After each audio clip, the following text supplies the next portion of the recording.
Hello friends. Welcome back to English Boost. Today, we are going to solve the biggest problem that every English learner faces. We are going to answer the most important question in language learning: how do I stop translating in my head? And, how do I actually think in English? I know exactly how you feel. You want to speak, but your brain feels like a busy factory. First, you think of the sentence in your native language. Then, you try to find the English words. Then, you check the grammar rules. Then, you worry about your pronunciation. And finally, after a long pause, you speak. But by then, the conversation is over. You feel frustrated. You feel slow. You feel like you will never be fluent. This process is called the translation trap. It is exhausting. It takes so much energy. Imagine a computer trying to run two huge programs at the same time. The computer becomes slow. It freezes. It crashes. Your brain is that computer. If you try to run your native language and English at the same time, you will crash. To become fluent, you must learn to shut down your native language program. You must run only English. Is this possible? Yes. Is it easy? No, but it is simple if you follow the steps. In this video, I will show you exactly how to do this. We will go step by step, starting from the very beginning.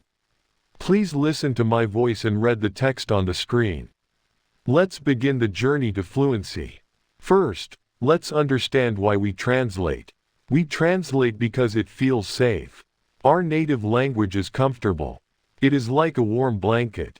We understand it perfectly. So, we use our native language as a middleman. Imagine you want to buy an apple. You can give money to the shopkeeper and get the apple directly. That is fast. Or, you can give money to a friend, and the friend walks to the store, buys the apple, walks back, and gives it to you. That is slow. When you translate, you are using the friend. You are using a middleman. You are not speaking English directly. You are speaking your native language disguised as English. This causes many problems because languages are different. In some languages, the verb comes at the end. In English, the verb is in the middle. If you translate word for word, your sentences will sound strange and broken. To think in English, you must kill the middleman. You must connect the object you see directly to the English word. When you see a tree, you should not think of the word in your language. You must instantly think, tree. No middle step, just a direct connection. So, how do we build this direct connection? We start small. We start with level 1. Level 1 is called naming your world. At this stage, do not try to make complex sentences. Do not try to be a philosopher. Just focus on nouns. Nouns are the names of things. You can practice this exercise anywhere, at any time. Look around your room right now. What do you see? Do not translate. Just label the items. Look at the thing you are sitting on. Think, chair. Look at the thing in your hand.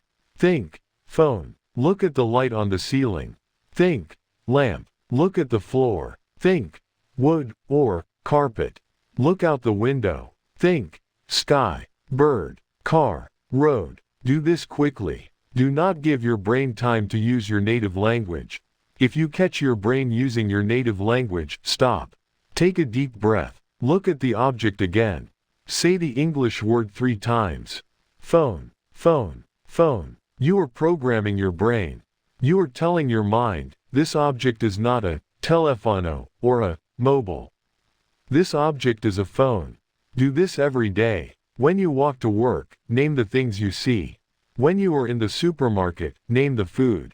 Apple, milk, bread. This is the baby step. But you cannot run if you cannot walk. You must master the nouns first. Once you are comfortable with single words, we move to level 2. Level 2 is simple sentences. We are going to add verbs, action words, to our nouns. But we must keep it very simple. Do not try to make long, poetic sentences. Think like a child. A child does not use complicated grammar. A child speaks the truth simply. As you go through your day, describe what is happening in your life. Use simple structures. I open the door. I put on my shoes. I drink water. The bus is late. The sun is hot. Notice that these sentences are short. They are direct. Do not think, I am currently partaking in the hydration process. That is too complex. Just think, I drink water. Simple is fast, and fast helps fluency. The goal here is speed. You want to look at a door and instantly think, the door is open. If you struggle, go back to naming nouns. Door, open, then try again. The door is open. This creates a rhythm. Your brain starts to accept English as a tool for describing reality. You are no longer studying English, you are using English to live. Do this for 1 week. Narrate your morning routine. I wake up. I brush my teeth. I wash my face. I make coffee. Notice that I am not translating. I am observing reality and labeling it in English. Now, let me share a powerful trick to help you stop translating. It is called visualization. Translation happens when you connect an English word to a native word. Thinking happens when you connect an English word to an image or a feeling. Let's try an experiment. Close your eyes for a moment. I want you to imagine a lemon. Do not think of the word for lemon in your language. Just see the yellow fruit in your mind. Imagine the texture of the skin. Imagine cutting it with a knife. Imagine the sour juice dripping out. Imagine biting into it. Your mouth might feel funny. Now, say the word, lemon. You connected the English word directly to the physical sensation. You did not need your native language. You bypassed the translation factory. When you learn a new word, do not write the translation. Draw a picture, or imagine a scene. If you learn the word, run, imagine yourself running. Feel your heart beating fast. If you learn the word, cold, imagine standing in the snow without a jacket. Feel the cold on your skin. Say, cold. This creates a feeling memory, instead of a text memory. Feeling memories are much stronger and much faster. When you speak, you will access these feelings, and the English words will flow out naturally. This is the secret foundation. Now that we have built the foundation with images and simple sentences, we are ready to go deeper. We are ready to move from simple observation to complex thought. Level 1 and 2 were about looking at the outside world. Level 3 is about looking at your inner world. Level 3, self-conversation. Many students tell me, I cannot practice English because I have nobody to talk to. This is the biggest excuse in language learning. You have the best partner in the world with you 24 hours a day. That partner is you. To think in English, you must start talking to yourself in English. We all have a voice inside our heads. This is called your internal monologue. Usually, this voice speaks your native language. It says things like, I am hungry, or, I am tired, or, what should I do today? You must change the settings of this voice. You must switch the audio channel to English. This might feel strange at first. You might feel like a crazy person talking to yourself. But you do not have to speak out loud. You can do it in your mind. Start with small questions. Ask yourself, what do I want to eat for lunch? And then answer yourself, I think I want a sandwich. No, maybe I will have pasta. Ask yourself, how do I feel right now? Answer, I feel a little sleepy. I need coffee. Do this while you are waiting for the bus. Do this while you are washing the dishes. This is exactly what children do. Have you seen children playing alone? They talk to themselves constantly. They narrate their own lives. Now the car goes here. Now the hero jumps. To learn like a child, you must act like a child. This internal dialogue creates a highway in your brain. The more you use this highway, the faster the traffic flows. Level 4, the daily recap. This is a specific exercise for your internal voice. Every night, before you go to sleep, I want you to spend 5 minutes lying in bed. Close your eyes. Do not sleep yet. In your mind, tell the story of your day. But you must tell the story in English. Start from the morning. Today, I woke up late because my alarm didn't ring. I was worried I would be late for work. I took a very fast shower. I didn't have time for breakfast, so I just grabbed a banana.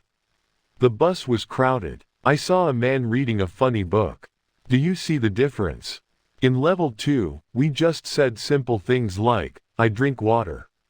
In level 4, we are connecting ideas. We are using words like, because, so, and, but. We are expressing feelings like, worried, and, funny. This exercise is powerful because there is no pressure. Nobody is listening to you. You can make mistakes. If you do not know a word, you can pause and think. This trains your brain to access English memories before you fall asleep. It tells your brain, English is important to me. Level 5, the dictionary switch. Now, we must discuss the most critical tool for thinking in English. This is the rule that changes everything. If you want to think in English, you must throw away your bilingual dictionary. Stop using Google Translate. Stop using English to Spanish or English to Hindi dictionaries. You must start using a monolingual dictionary. This means an English to English dictionary. Why is this so important? When you use a bilingual dictionary, you are keeping the middleman alive. You are reinforcing the translation bridge. You see the word huge, and you translate it to your language. But when you use a monolingual dictionary, you see the word huge, and the definition is very, very big. Now, your brain links huge to big. It links English to English. You are building a web of connections inside the language. You are staying inside the English house. You are not leaving the house to check the meaning. I know this is hard. I know it is scary. Sometimes, you will look up a definition, and you will not understand the words in the definition. For example, you look up, obscure, and the definition says, not discovered or known about, uncertain. Maybe you don't know the word, uncertain. So, what do? You look up, uncertain. It takes more time. It requires more effort. But this struggle is good. The struggle is where learning happens. By searching for the meaning in English, you are forcing your brain to process logic in English. You are teaching yourself how to explain things. This is the moment you stop being a student who translates, and you become a speaker who thinks. Level 6, circumlocution. Don't stop, describe. One of the biggest reasons we stop thinking in English is because we forget a specific word. You are speaking, and suddenly you freeze. You want to say, wallet, but you forget the word. Usually, you panic. You go back to your native language to find the word. What is that word? You know, purse, batua, wallet. This breaks your flow. It destroys your thinking process. You must learn the art of circumlocution. This means talking in circles. If you forget the word wallet, do not translate. Instead, describe the object. Say, I need the small leather bag where I keep my money and cards. If you forget the word garage, say, the place where I park my car at night. If you forget the word teacher, say, the person who helps students learn. Native speakers do this all the time.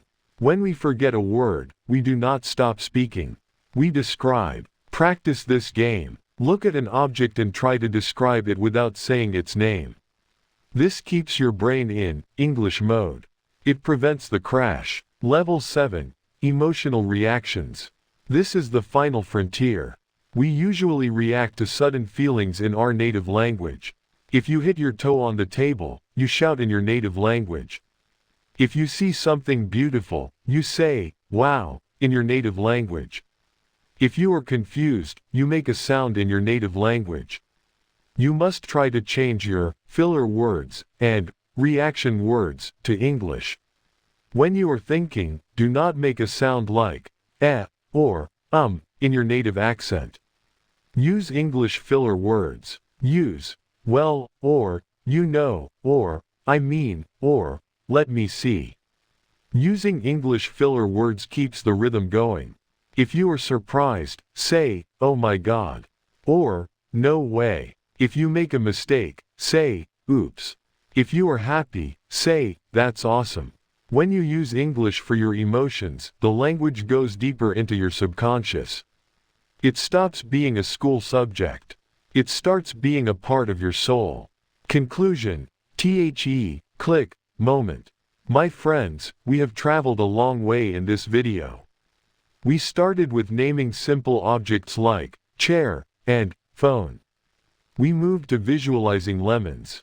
We talked about narrating your day and using an English dictionary. I want to end with a promise.